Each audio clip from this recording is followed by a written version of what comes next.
Hi, thank you very much for inviting me today to present at the end of this wonderful program. You've already heard other speakers talk about other aspects of caring dads and how it might work. I'm going to try to talk about implementation and link that to some of the key principles of the Caring Dad program, our ethos, our values, and the way that we work.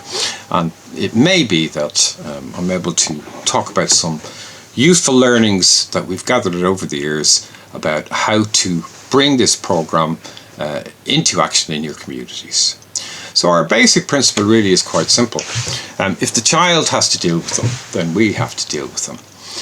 We find that what happens quite often when we have delivered this program in several places around the world is that children are quite often not heard, their experiences are not recognized or listened to, and part of their experience is their relationship with their father. Fathers are quite often pushed out to the side of interventions that agencies are engaged with, but the child has to live with them. Quite simply, if the child has to deal with them, then we should too. So we'll cover the Caring Dads program principles. There are 5 principles and I'll go through them. Some considerations for implementing the program within wider systems, some of the things we might think about and have to take into account when we're doing that, and specifically to think about the implications of implementation for children, for women, and for men. So we have a continuum of delivery of decent or various services. On the kind of left-hand side, as I look at it, we have good fathers, and we may have programs that are about universal promotion of father involvement. Then we move slightly along and we get education and support programs, and that might include perhaps parenting programs and things of that nature. And we move along into more therapeutic interventions for fathers and families. Now, what we find when we consider the parenting programs, particularly in my context where we're delivering programs within children's services, you might have things like programs targeted at fathers where children have very particular and complex needs, perhaps a child with autism or things of that nature, or generic parenting programs. There's also quite a few of those. What we know from research, certainly in my own context, and I think this is borne out in other jurisdictions and places, is that roughly about maybe 1 in 5, slightly less than 20% of people who attend those programs are fathers. But really our concentration and focus is at the end where statutory services or the state is involved in some way, shape or form. So quite often the police, the courts, child protection, shelters or refuges might be involved. And for us, the majority of our referrals are coming through children's services, and quite often the program is delivered in children's services. So we're not doing generic programs for various different reasons. We're not doing parenting programs. They aren't quite sufficient for the interventions that we need because we're looking at and working with a particular group of fathers. So does punishment work? People quite often kind of think, well, this guy is domestically violent in the house, he perhaps hits the child, he's doing things that are criminal and illegal, so is punishment effective? Well, it kind of depends. I'm from a criminal justice background, spent 25 years working as a probation officer, so I have no problem with prosecution, and it's very clear that in some cases that is what we should be doing. But doesn't really address domestic abuse or violence in the round as a social problem, because it's much bigger than the legal system, and while legal redress and legal actions and consequences are very important, they're only a part of the kind of things that we should be doing. There is a thing about intrinsic and extrinsic motivation. We know from research, particularly around cognitive therapies and things of that nature, that if our motivation is outside of ourselves, pardon me, in other words, if it is extrinsic, What sometimes happens, at least, is that is not enough to maintain longer term change of behaviour. So if punishment or reward are offered, we might change the surface of what we do, but we might not change the attitudes and the beliefs and the feelings that are actually driving our behaviour underneath. Intrinsic motivation is when I make internal change. So when we're actually engaging in this program, it is 17 weeks over a somewhat longer period of time, what we're building on essentially is intrinsic motivation. We find that the fathers will make changes quite often because they simply want to be better fathers and have a better relationship with their children, and that might be a good starting point, and certainly a starting point that we could build a stronger motivation for change that will hopefully last longer. I suppose the question might be, and you could ask this for your own jurisdictions, that if there was punishment of fathers, and again, I'm not saying that necessarily is a bad thing, you would think, well, what does the punishment involve, and what might the consequences be for the child and the family? If punishment is short, for example, you might have 3 to 5 days in prison, it may pull some men up, it may kind of assist them in making longer term changes, but it equally may just make them angrier and crosser, and sometimes indeed more vengeful. And we certainly have seen examples of that in my own system, and certainly that happens when, sometimes at least, punishments are longer and might involve extended periods of time in custody or other restrictive judicial responses. It's well known too that prison generally makes families poorer. So if we intervene with him, and this is a general principle for the Caring Dads program, we think, what is the impact on the family? Our research, certainly in my jurisdiction, generally means that when father goes to prison, quite often, but not invariably, the family's income drops quite considerably by about 30 to 50%. So we think, even though we want to control him, that may be a better option for the family. It's not without consequences for the family that perhaps we don't want.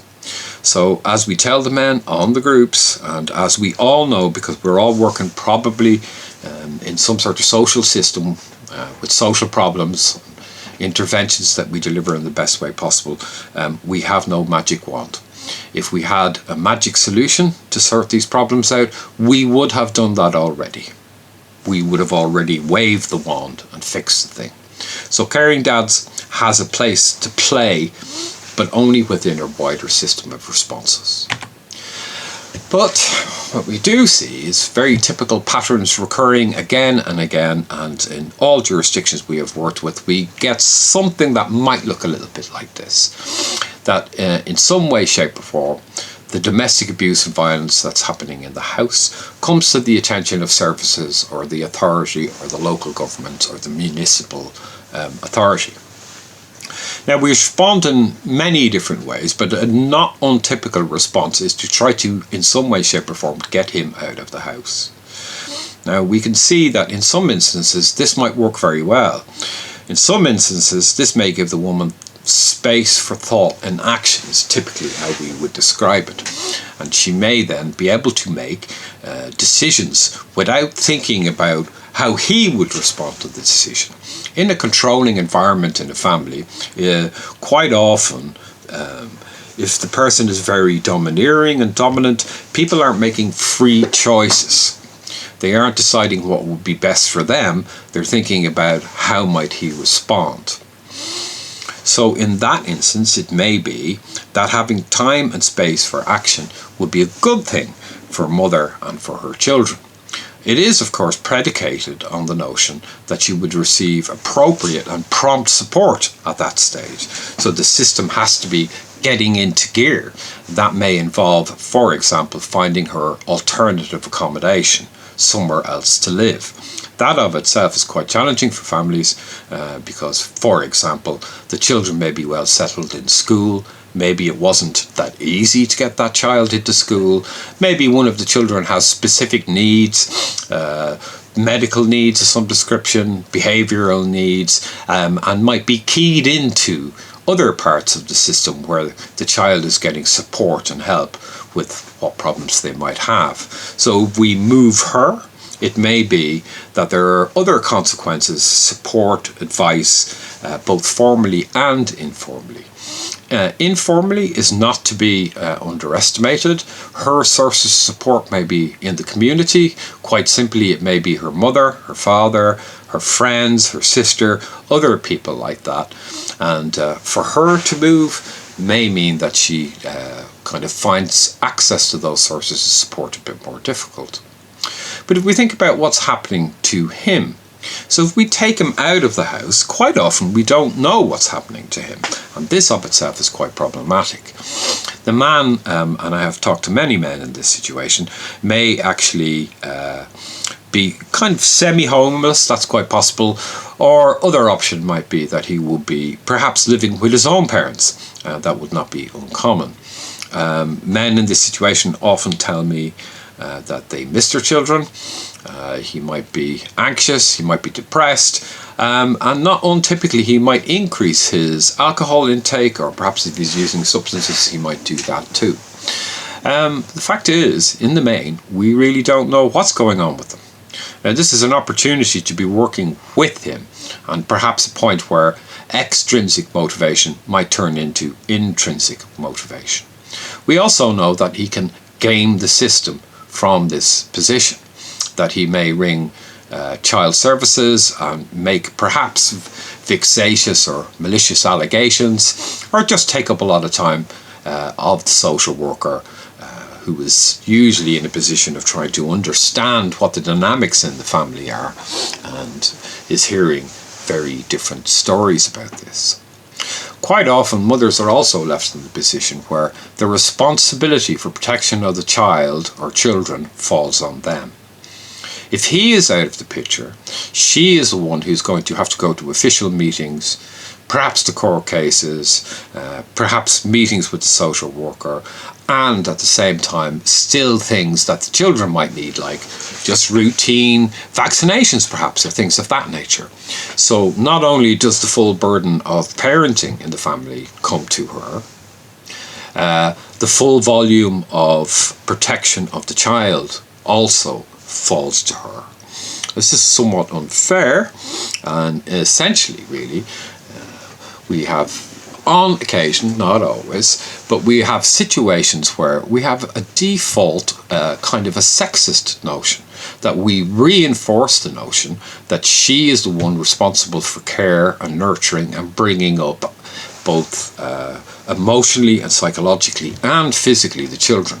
And sometimes, unfortunately, in services, this happens less now, but it still happens. People say, well, you should have protected the child. What did you do? This puts a battered woman, and I don't use that phrase very often, but if a woman is surviving abuse, violence in a relationship, and then we are asking her, in England we would call this adding insult to injury. We're saying to her, well, why didn't you protect him? Now the problem and the violence in our context is coming from him. So really there's actually quite a strong imperative to work with him. And on a very simple level, it is just not fair that she should have the entire and whole responsibility for that. One of the things that sometimes happens, and people who work in refuges will recognize this too, that when children are then a little bit more free and they enter into refuge provision, they always, not always, but often will act out in new ways. Children, we often think about it in these terms, children's behaviour is communication. A child may not be able to communicate the distress and difficulty that they may be experiencing and may act it out. They may physically demonstrate in various different ways what they're internally feeling. So this adds an extra level, sometimes, not always, to the perception that professionals and other people may have of her. If the child is acting out in a different way and expressing their distress in this situation, some people may jump to the conclusion that he is not in the house anymore and her parental authority isn't sufficient. She's not looking like a good mother. So there are many different ways those equations play out. But for us, it's really quite simple. If we're not talking to him, it falls to her, and it should not fall to her all the time. And we need to raise the expectations in regard to him. So the professionals say things like this. I'm sure some of you will be familiar with these kind of phrases. Despite father's violence and his suicide attempts, he's still a good father. This notion that you can be a good father but a bad partner. Now, unfortunately, that does not work, even though I'm sure you will have heard things. This is a direct quote. Most of these here are actually direct quotes from people with lived experience of services. It's essentially the same job. They're parts of the same job description. You cannot do one without the other. And we will see, in a sense, justification and collusion with men's behaviour on this basis, with this idea. It's really, really common. It may also even be something that the women themselves and the mothers may say.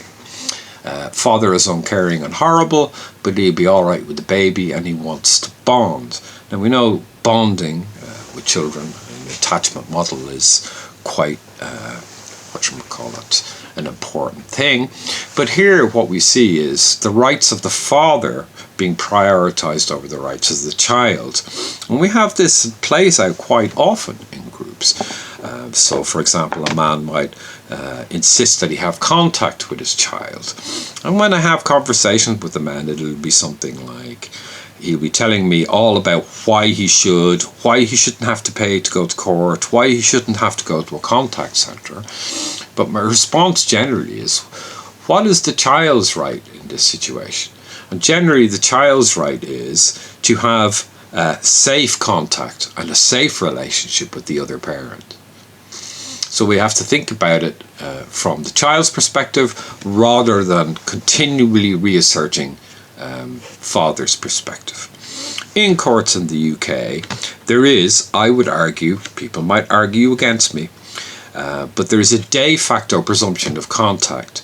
Very few contact orders, and by this I mean the right to see the child, and sometimes to actually for the child to live with the parent. They're rarely refused. Now, I don't know what it's like in your context. I could probably find out because I like to read things and research what happens. But in general, that's not unusual, right? We have to think about that really quite carefully and whose rights are being served, really. This is Lynn Hearn, a researcher in the University of Bristol, points out, among a lot of other people, she's not the only person to say this, that violent fathers' parenting kind of remain unassessed. There's very little concept of male failure to protect, and the good father identity is asserted. So we see this essentially time and time again. And what do fathers say? No one's going to come between me and my children because they are mine. This is a rather proprietorial attitude. Children seen as properties or things I own or I have. Now, of course, our children are not our property. We get the opportunity and the privilege to care for our children. Maybe for a whole lifetime, but they are not property. But nonetheless, this proprietorial attitude, is very common in some of the men that I come across. It's because of the unconditional love they give you. You can't get love like that from anywhere else. Well, there is a truth here, of course, isn't there? That the quality of love and the type of love we feel for different people is very different. It's not a one-size-fits-all sort of a deal. So the love that you feel for a parent or a partner or for a friend indeed, or a sibling, is qualitatively different from the love that you might feel for a child. Now, anybody who, mostly people who give birth to a child, or people who are present at the birth of a child, kind of feel that shift. It's an important, and quite often, but not always, an immediate connection that is difficult to describe, but those who experience this know what they mean. So the man might intensely love his child, might be strongly bonded to it, but nonetheless still be abusive and violent in the relationship. But that intense bond may actually be a driver for intrinsic motivation and give father a reason why he wants to improve his relationship with his child, the child's mother, and to make the changes that are needed in order to do that. But of course, not entirely uncynically, shall we say, but perhaps we need a skeptical view in general when we're talking about these kind of issues. I've also had men say, I told them I would get their mother sent to prison if she does not allow more contact. So gaming the system, perhaps dragging somebody through the courts for extended period of time. If a man had a lot of money, using his money and his financial resources to actually continue abuse in different ways through the systems that are available to him, including malicious complaints perhaps to social services or children's services or other people. So really, to summarise, if we do not include fathers, and we have many ways of excluding them, it's the kind of more normal thing is to actually exclude them. The risk to children can increase due to his isolation, depression, substance misuse, other things of that nature. Mothers are left with the responsibility of protecting children and sometimes without the support of our intervention systems.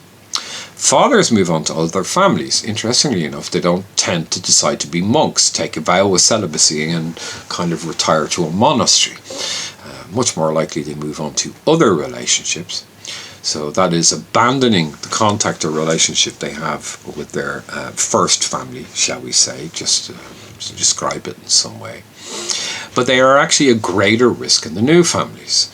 Now, we are in the modern world. We know there are many different types of family. Reconstituted families are not uncommon. Single-parent households, three-parent households, all kind of available to, out there in the world in which we live. But if father has a very, what we call, positional approach to parenting, and some of you, certainly if you're of my generation, will have grown up with this kind of parenting, that you will do what I say because I'm your father. We do not have to negotiate or talk about this, do what you're told. That's not unusual.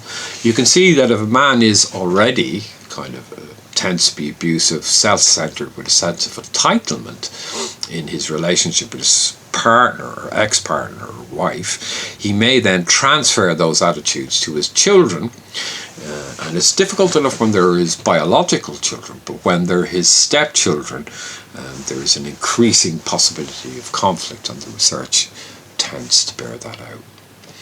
And as I like to say, I'm a qualified social worker. That's my profession, that's what I do, and I believe just very simply that people should have the opportunity to change. I'm not naive enough or stupid enough to think that that will always work, but I think we should extend the offer to people, that we should offer that possibility at least. So in a slightly different model, we may have direct engagement with father.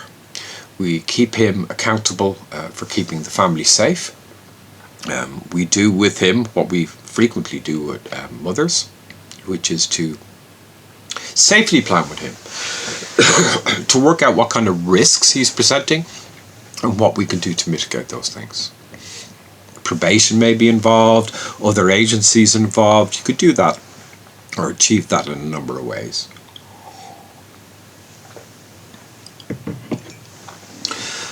Key to this process is information sharing between systems. Generally, all the best domestic abuse interventions, regardless if it's men, women or children, are more effective if there's collaboration and information sharing between systems. Information that may not make much sense to me may be a critical piece of information for somebody else. I'm not always in a position to judge the importance of that information, so my default setting essentially has to be share, talk to each other about what's going on. If we have this model, perhaps we have an additional level of kind of safety secured, not entirely, but perhaps we have a little bit more safety for mum, which may mean that she actually, first of all, is not entirely responsible for keeping the family safe, but may have more room, time and space for interventions for trauma and recovery. We find quite a lot of the time, for example, women need help with parenting recovery programs and things of that nature, because her authority as a parent may be practically non-existent. That isn't always the case, but it's something that we not untypically find. So she may have to build up her own confidence in a number of different ways, particularly in relation to her parenting. Perhaps then it makes it more likely that she will be able to support children's recovery. In our view, not always, but the best way to support children's recovery is to support mum to do that and to help in that, to be actively involved in it. So we do have to watch out a little bit with some of the kind of potential things that might happen in programs. A father might use the program to gain leverage in custody and access, so use it as a bargaining tool, kind of indicate to other kind of agents, as it were, within the system that they have changed because they have a certificate. Now, quite often we won't be naive enough to think that, but we have to be very careful about what messages we are giving. Completion doesn't really, of a program, whatever program it is, does not indicate change. So we have to be quite careful about what messages we're giving about that. Fathers may use the program material to further undermine children's mothers, and that can be quite subtle in some ways. So he might, for example, kind of attend a session, go home and say, well, this is what best practice is because the workers, the group facilitators told me this. But you're not doing that, are you? You know, you're not doing what this says here. So those kind of things need to be watched out for. And one of the best ways to do that is for mum to have an open line, essentially, back into the program delivery agency or team so they can discuss things like that. It may overtake or undermine services addressing the safety needs of women and children. Now, in general, usually domestic abuse services are under-resourced. That would be common pretty much anywhere you go. As again, it is a huge social problem that might need a massive investment at all levels to actually address fully. And it may be that people are scrabbling around for scarce resources. So when you're thinking about bringing a program like this into your community, it is something that you definitely have to be aware of. In my experience, there are very few programs addressing fathers' abusive behaviour in this way, and people welcome them, including people who are primarily concerned with the safety needs of women and children. But you know, we must deliver in an ethical way, and part of that ethics will be considering what resources might be taken away from other parts of the system to support this. Difficult choices sometimes. We notice that sometimes we get very highly motivated men who are changing right now, but we have to also consider the longer history and impacts of it, kind of catalogue or kind of story of abuse that stretches far beyond the period of time that where we are involved. So again, we notice that we need to take care of that. So we need a different type of program. It's not really a parenting program.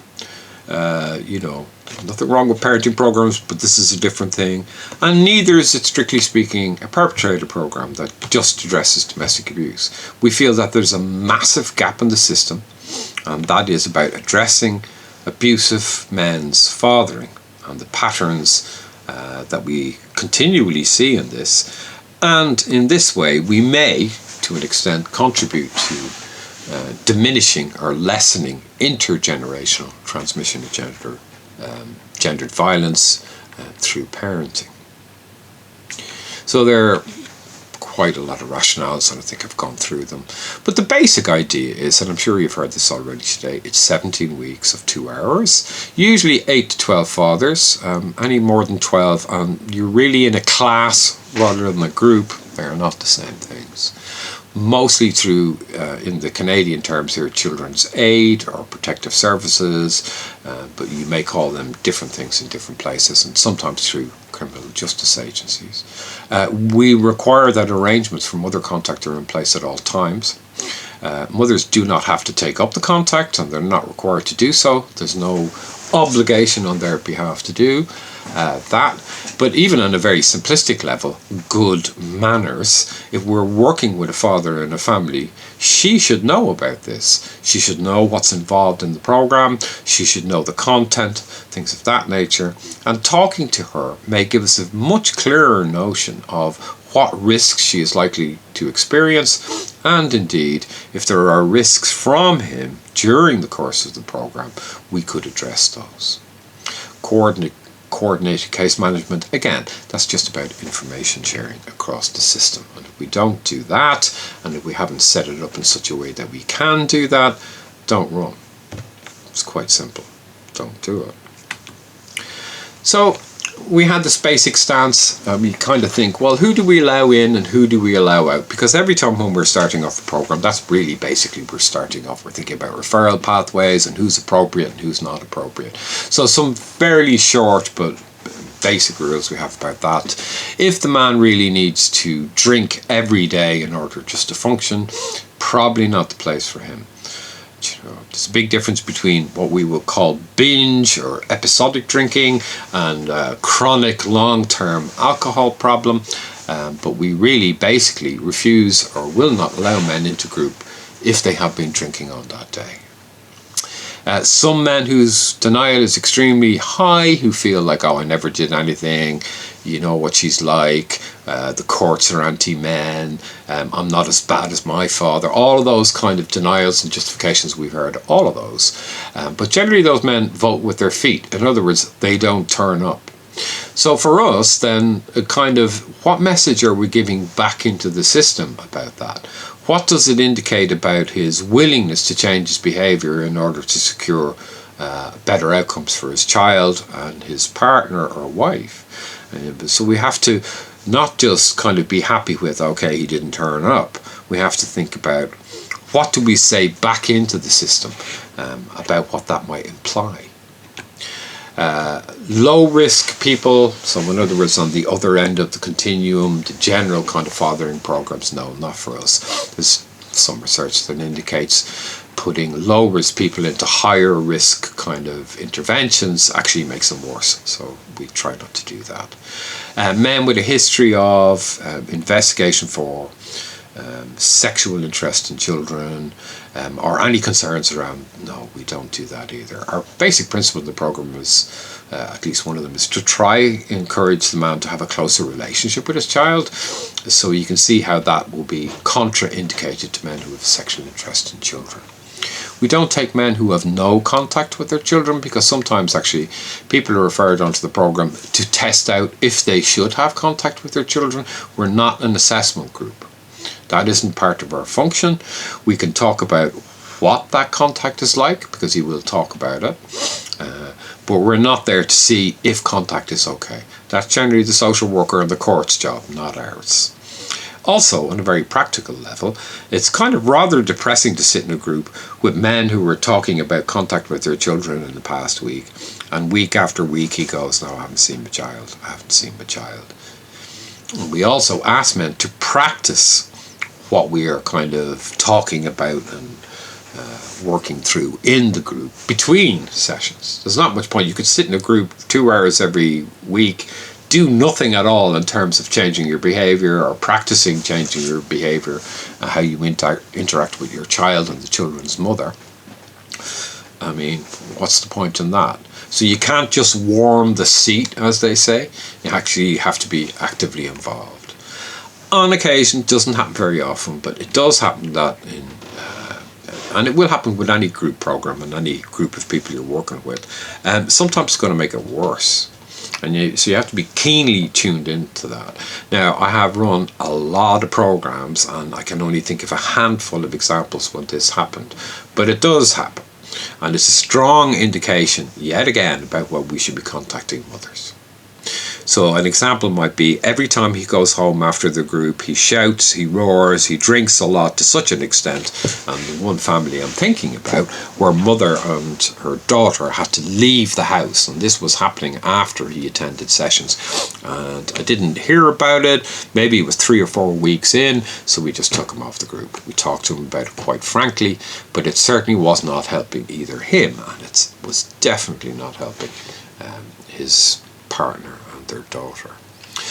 Careful of active involvement in court, but our experience is that there's so much court proceedings and things going on that you just have to be cautious about it, but you couldn't refuse entirely to take him on because there's some sort of court proceedings or a process going on. That just doesn't seem to be essentially practical, but be cautious. Work it out, you're professionals. Work it out on a case-by-case basis. So we need a new sort of program, and we have 5 basic principles. The first one is our first principle has to be always our first priority, our first port of call, must be the safety and well-being of children. These children are already, one of the things we know about them is they're already vulnerable and at risk in various different ways. So we need to assess and monitor changes in his risk of violence. We know we've already established that there is a risk of violence, so we need to do this in a dynamic and ongoing way. Coordinate case management, I've said several times already, but the different providers must work across their silos, their different agencies, etc., to share information and talk to each other. We should set goals and ask him, is he meeting those goals? Are you making progress on those things? It's not enough just to set these goals in some plan. I want an active and ongoing conversation with him about it. Share information, we've said already. But at the end of the program, we want evaluative feedback. I want to be able to say, have you changed the way you're interacting with the child? Are you motivated to continue working on these things? Can you give me examples of how that's worked? And then I might want to triangulate back into the system to find, are there corroborating stories that tell me this is actually happening or not? On occasion, it may be that men have less contact with children and at times no contact with children as a result of being in all these various interventions in the system. And sometimes you have to have really rather difficult and frank conversations, something which any of the social workers who are watching this today will know about because it's part of what they have to do. So really, in summary, children's services are the most likely source of referrals, but not the only one. Social workers and other key workers need information about the program. So a small number of people deliver, but those social workers will be referring in, so you need to supply them with good information about what the program is and is not. For example, it is not an anger management program, and some of the early iterations people seem to think that it was, but it isn't. And then we tell what it tries to do, how communication will work, and most importantly for us, there must be eyes on the child. Somebody must be monitoring and have some responsibility for keeping in contact with the child to make sure that the program isn't having a negative effect as far as that child is concerned. So that's a really important principle for us.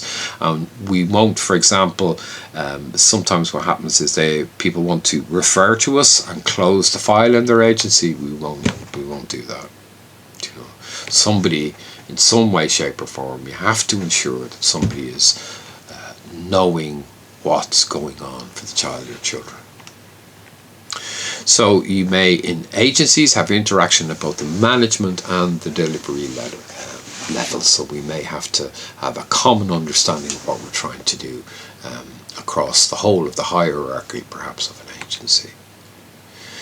You can kind of think about what works for these kind of things. Well, it's kind of well established in many different places that interprofessional working requires some personal qualities, staff commitment, good communication within teams, opportunities to work together, shared understanding of, well, you're in this job and this is what you do, this is what I do, opportunities to have those conversations, do you know what I mean? That we have the same goals and common purpose, that we respect other team members and what they're bringing to the piece. We understand their roles and expertise, but are also willing to learn about those things. Quite often, the really kind of key thing might be effective facilitative leadership, that somebody is taking responsibility for that. It's quite a complex thing to do across different professions. So it needs to have some cohesion brought to the whole. What doesn't work? Very patriarchal, kind of authoritarian relationships with kind of a very kind of old-fashioned style of leadership. Sometimes simply things like time get in the way. Gender is quite often a thing in the power structures in our society. The way things quite often work is that women are excluded from decision making quite often, and that happens in both the professional and the personal context, so that sometimes can be problematic. Lack of role clarification, where people don't really know what they're supposed to be doing. Cultures in organizations may clash. There may be simply a geographical separation, and we consider then what might be the challenges if you're delivering in a rural environment as distinct from an urban one. The kind of ways you bring about some of this happening might be very different.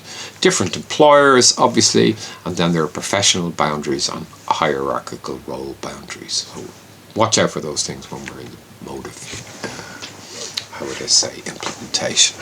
So in brief, think about the inter-organizational, the stuff that happens in the organization, differences in power and resources available, interprofessional, actual or perceived differences in status, training, skills, payment, and those kind of things. We're well used to seeing how these, this is in our common knowledge, I feel. And then interpersonal. So if we were reviewing broad brushstroke in a strategic way, implementation of the program, we'd want to be thinking about those things. So families or systems, people probably familiar with systems theory, but we need facilitators to understand the family system. So this is an example of what we do in the program. It's a genogram. It's a very, very common social work tool. We use it in a particular way. Really, we're trying to see what sources of support are around the children and their mother and the father.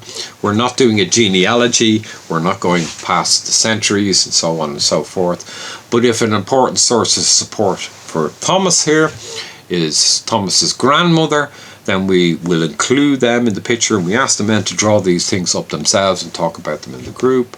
And if Dad then has a terrible relationship with Thomas's grandmother, then that's worth talking about. So they need to have this kind of sense of what's going in the family system. And we need to teach child development. What's appropriate for the child at different ages and stages of their life. So those are the kind of things we're doing that help us to kind of ensure that the child's safety remains the top priority. And you may go, why child development, Dermot? Well, quite simply, that if the father has a better idea of what is appropriate development at different ages and stages, they're more likely to meet their needs. And we have found that for a lot of the men, that's something they simply don't have. They're not getting taught it. They're not hearing about it in their normal day-to-day work. So perhaps we need to fill that gap. So 2, you can't really deal with child's safety without thinking about mother's safety too. So the 2 things, their safety and well-being, are intrinsically connected, powerfully connected to each other. So when we're running the programs, we need at least one person to understand the dynamics of abuse against women, of gender-based violence. And generally, most of our facilitators are equipped with that knowledge and skills, but you have to make sure that is what happens, because the dynamics of gender abuse can be actually quite subtle, especially when we're thinking of coercive and controlling behaviour. Contact with mothers, obviously one component of the intervention, and in systems where it's possible, collaboration with batterer intervention services, but a lot of the time those services are simply not available. We want to talk about in the room and to evaluate over the life of the program, can he maintain a non-abusive and respectful relationship with the children's mother? That's one of the things we will be asking about consistently. And consideration of domestic violence as part of the man's profile of risk. Well, really that's just across the board. Pretty much every man who's been referred into the program that I've run, and I've done quite a few of these over the years, domestic abuse is, in 99% of the referrals is present. It's just the commonality. Remember again, if we fail to engage fathers, no one is assessing and monitoring risk, no one changes the risk, they'll continue to be involved with other families.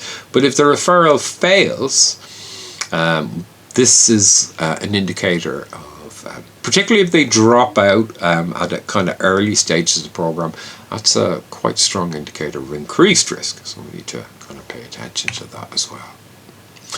So we can think about victim-related factors in the system that might be a problem for mum. Attitudes towards domestic abuse, victim blaming, societal, cultural, personal kind of issues, maybe childhood experiences or maybe lack of support in our local community.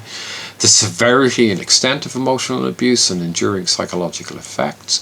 The non-recognition of abuse, the community denial or the family denial of this, leaving the woman to have that experience by herself, but also self-blaming, that it's my fault, if I'd kept my mouth shut would be not uncommon, if it had just done this better or that better or any amount of things that I could change, instead of thinking, well, maybe why doesn't he change?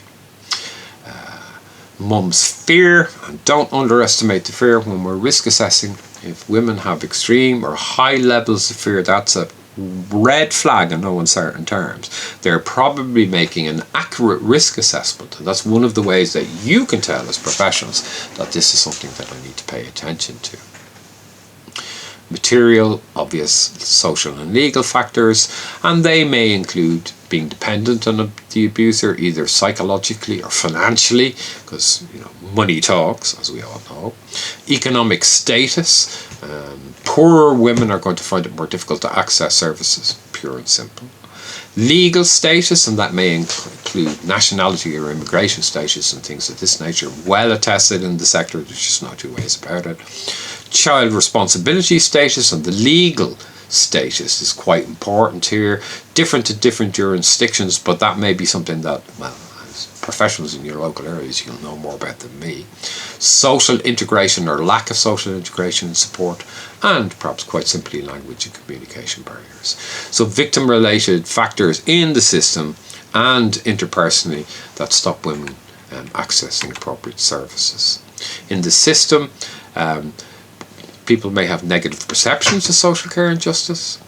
The availability of services, it may simply not be there in terms of victim support or legal advocacy and things of that nature. And there may be factors at the interface with system professionals. If a woman approaches services and has a negative experience at the first point of contact, she won't come back.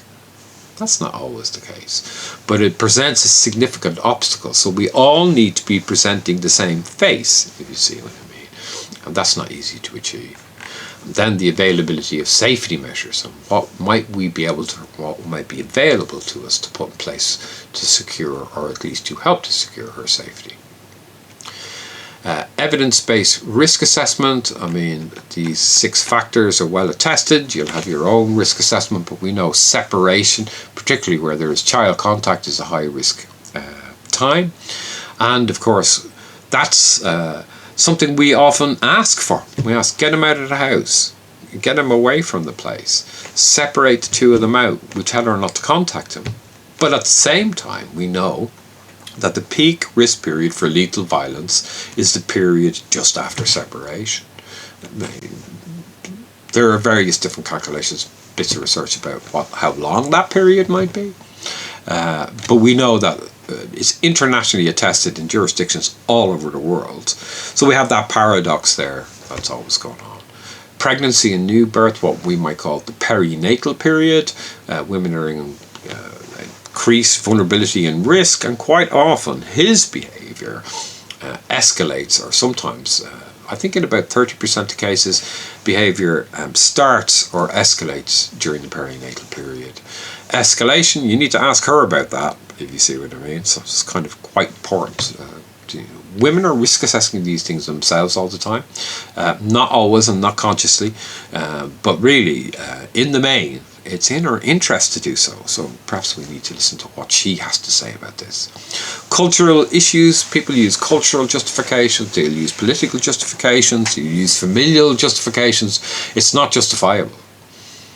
But also as professionals, on occasion, we get in a funny kind of mode where we're afraid of causing embarrassment, not embarrassment, but we're afraid of asking the wrong questions, of saying the wrong thing, and then we don't ask the questions at all because we might cause offence. Well attested in the English literature in relation to some big child protection scandals recently, so that might play out too. Stalking, I could do a whole day on stalking, but if you're seeing stalking behaviours where he's turning up, or perhaps in the modern era where he is cyber stalking and using the internet and things like that to kind of chase or harass her, we watch out for those things. And any cases where there is sexual assault and violence. So those are some of the key risk issues, but of course risk is a dynamic process. You may have a case where none of those things are present, but you still have high risk. So risk assess as thoroughly and as well as you can. Number 3, well, a lot of the time, quite simply, they don't want to talk to you. They don't want to address their behaviour. They don't see it's a problem. They don't like going into services. They don't want to be in a group. So we have to have the skills to address the men kind of at that stage. So it might be very low motivation. And sometimes we need a bit of a push, and that might come from intervention, statutory services in various different ways.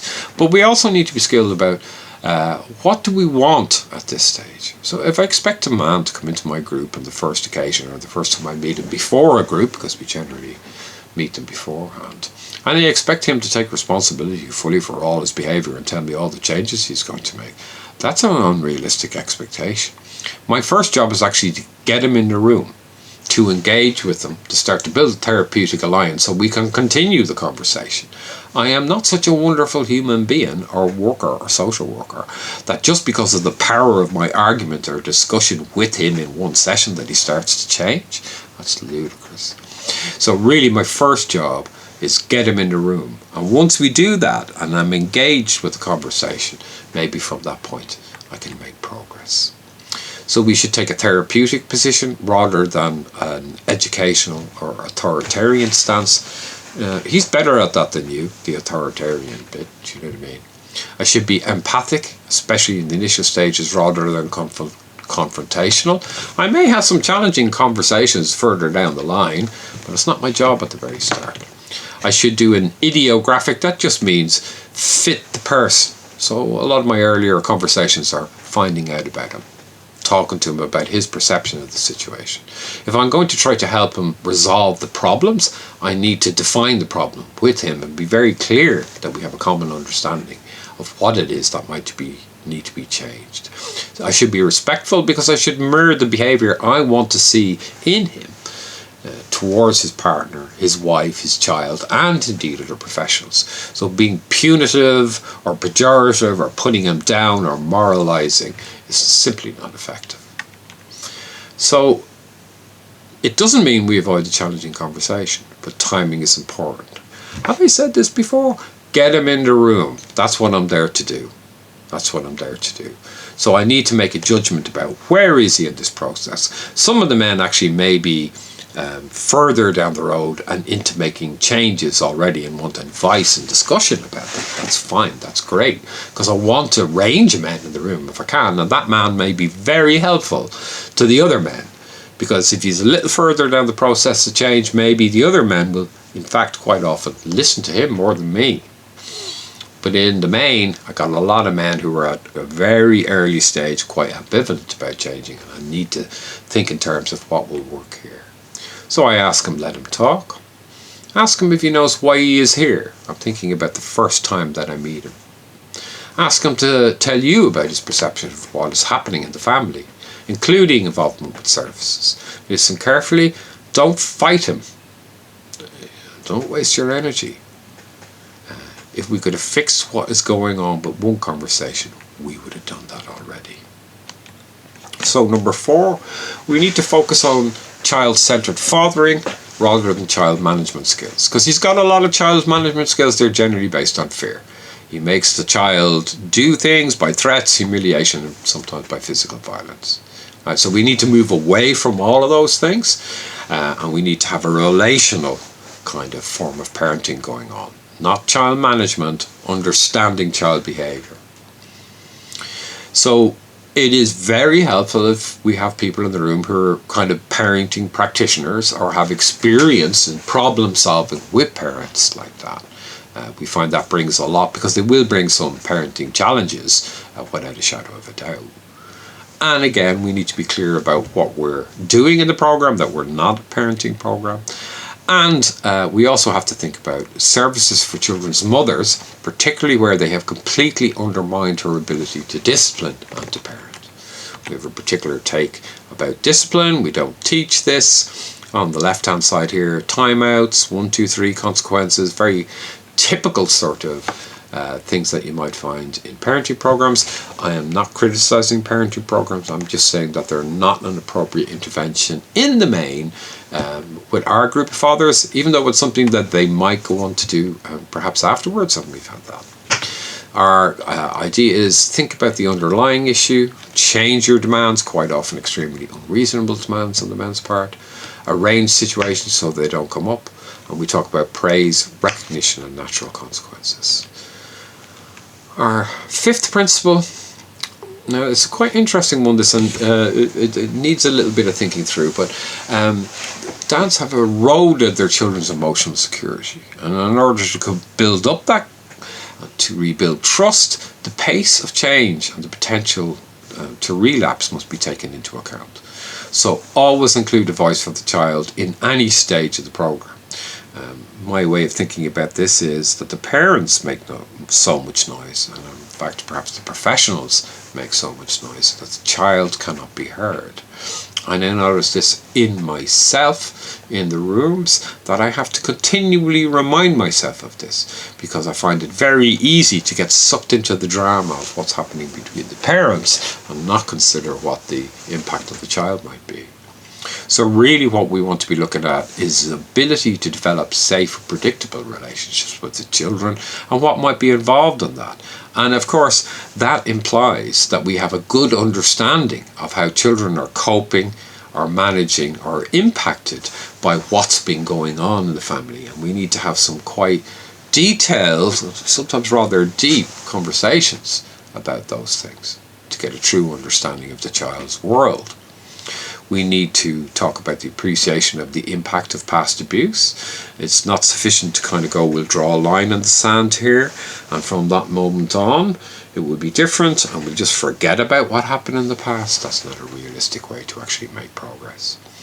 And we need to be clear that if we need to report back into the system, and that may be the police or children's services or whoever needs to know that when he's not keeping the child safe, we have to be very transparent and open, talk to the relevant professionals when we need to, and tell him in actual fact that that's what we're going to do. So I often use this picture. I have been using this picture for many years, and it's a way to actually get people to think about, well, what's going on in the child's world.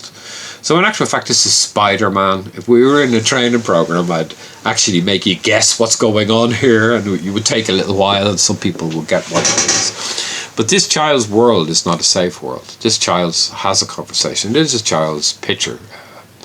It is a genuine thing. It's not just a kind of artifact I've invented. The child asks, is the front door locked? Is the back door locked? Do you have your mobile phone? Is the window locked? Have you got your mobile phone? So younger children, and this child would be about 6, 7 or so, when they draw pictures, you would typically see, the house would be quite big and the figures would be smaller. You can see that's inverted here. So in actual fact, the story the child is telling you is, I don't feel safe. I don't feel safe in my own home. Dad isn't actually living in the home. I should perhaps have made that clear. I need a superhero to defend me, but not only is it a superhero, I need a big superhero. Do you know what I mean? So we have to get kind of used and tune in to what children are articulating in their art and their drawings and their speech to us, and we have to really be at the child's level to do that effectively. There's 4 main themes when we think about experience of domestic abuse, the co-occurrence of domestic abuse and many other forms of child abuse, including child sexual abuse. There's an impact on parental capacity. It's quite important. We've mentioned it already. There can be quite a significant impact on child development. And because domestic abuse is perhaps a form of neglectful or catastrophically bad parenting that may increase the exposure to other adversities. It's not the whole story.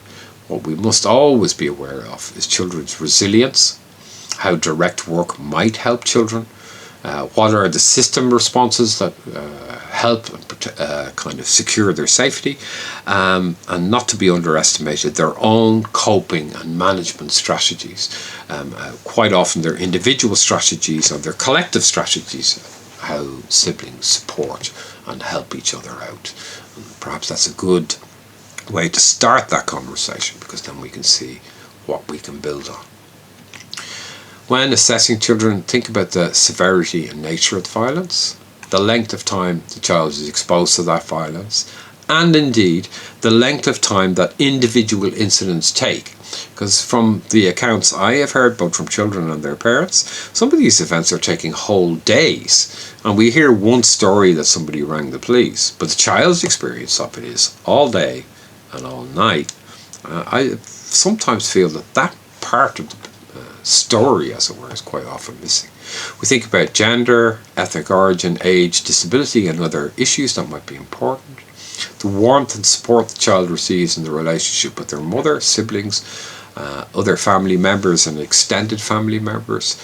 The nature and length of the child's wider relationships and social networks. Children are often quite isolated because they might not have friends, because they don't invite friends in a very simple way, right? Around to their house, because they can't predict what their parents are going to do.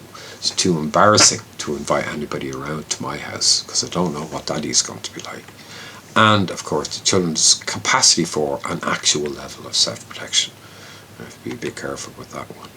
So in our program, that translates into using things like the not valuing wheel. Katrina Scott, she's now professor of child development, and she occupies a significant chair in Canada, and she comes from a child psychology background. So the not valuing children wheel, which we openly discuss with the men, is very much a research informed tool, and I encourage you to take it away and use it in other places, because I think you will find it that is useful not only in these programs, but it encapsulates and gives us a model of working in other contexts too. Resilience also needs protective factors, not all about risk, but essentially, and very briefly, I'll not go through them all, but it needs an end to abuse. You have to have safety first before recovery occurs in the main. Children have personal resources and they need to be acknowledged, and sometimes they have excellent social competence, are able to function socially, not always for all children. Developmentally supportive routines, protective and support board network outside the immediate family, and it may be, for example, it might be things like clubs or sporting activities or other social activities, anything of that nature. Communication about the abuse, opportunities to talk about it, and perhaps doesn't the child also, if it's appropriate and it's safe, develop or deserve an opportunity to fix relationships. So sometimes relationships with, like, say, grandmother, as in my earlier example, might have been disrupted or damaged in some way by the domestic abuse, and maybe the child needs opportunities to repair those. Positive relationship with a non-abusing parent, and learning about positive non-abuses to response to abuse. Learning how to do healthy relationships, essentially. What does it mean? Healthy attachments, counselling and group work with other children. The shared experience is really quite important for kids. They get to know I'm not alone, there are other people I can talk to, and crucially, it's not my fault. If you only got those three things, you'd be doing pretty good. And the abuser accepting responsibility and doing something about it. So those things would help. So it's not about what happens when fathers change, although that's really very important. That's why I'm doing this work, essentially. But what happens when he does not change? What are we saying about that? How are we describing that? And what does this mean for the mother, the children, and the father? Because we know, always put a picture of a baby in.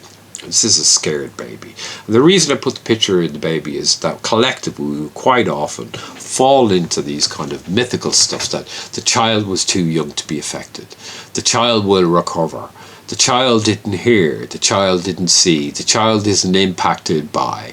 And particularly, we seem to make a distinction or a kind of confusion, and certainly the men say this a lot, that we cannot differentiate between the impact on the child and the child's ability to articulate that.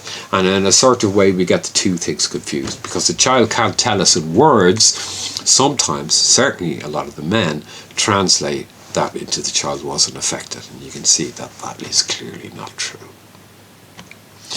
So I really thank you hugely for the opportunity to be involved in this project over recent years. I mean, it has been a fantastic opportunity just personally for me, and to work with all the fantastic professionals and all these people collectively coming together to do something in their communities. I mean, that is truly a privilege.